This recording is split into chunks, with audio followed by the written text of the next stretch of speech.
Assalamu alaikum everyone student. I hope you are well and I'm fine by the grace of Allah.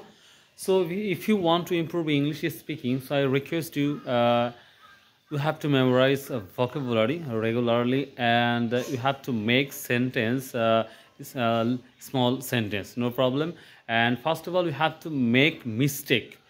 After mistake you can speak English automatically easily.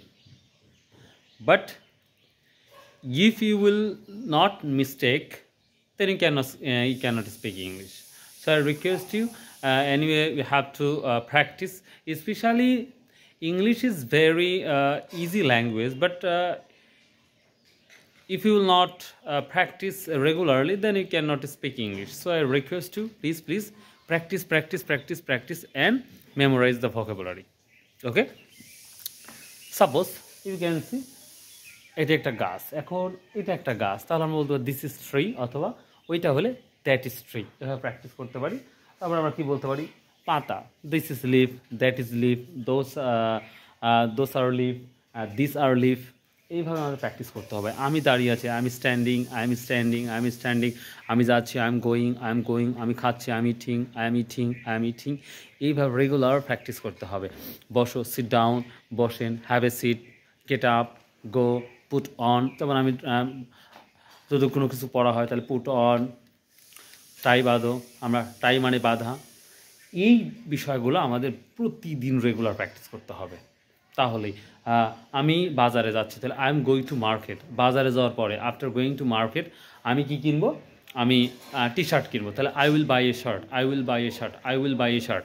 তো same একই বিষয়ে যদি আমরা আবার দেখো, যদি আবার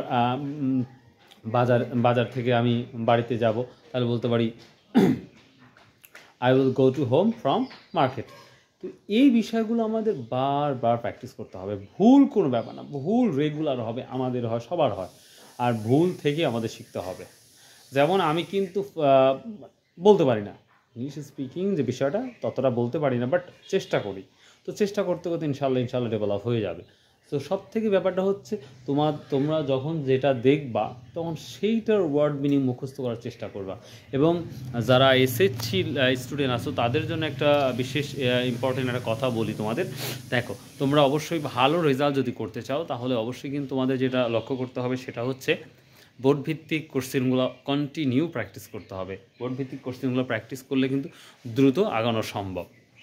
সেই ছিল ছোট্ট একটি ভিডিও। সো রেগুলার চেষ্টা করব বিভিন্ন বিষয়, ডায়ালগ, ইমেল, প্যারাগ্রাফ, এগুলো আপলোড দেওয়ার চেষ্টা করবো। কারণ তোমরা জানো 2-1 দিনের মধ্যেই তোমাদের স্কুলটা ফুল আপ শুরু হয়ে যাবে, পরিপূর্ণভাবে শুরু হয়ে যাবে।